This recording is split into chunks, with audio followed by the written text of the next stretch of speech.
બધા પરિવર્તન ઈચ્છે છે અને 100% પરિવર્તન આવશે, બધાને વિશ્વાસ છે. પબ્લિક છે ને બહુ ત્રામી ગઈ છે, બધા મૂળ થઈ ગઈ છે કે નાના સાહેબ હાકે છે નાણે મરજી પડે એમ થાંભલા ફોડી જાય, પોલીસ પ્રોટેક્શન લઈ અને ખેડૂત બિચારો જોતો રહી છે.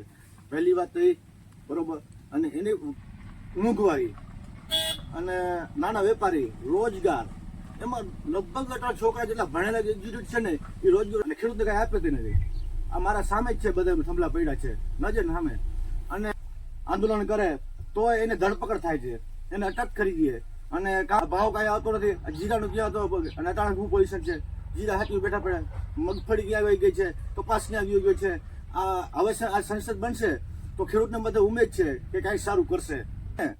અટાણે અમે ખુદ લડાઈ લડી છે ખેડૂત હરાવવા માટે. ભાજપને ભગાડો બસ. બધા સારું, તમારો અમેઝિંગ દ્વારકામાં જોડાવા બદલ ખૂબ ખૂબ આભાર. Thank you.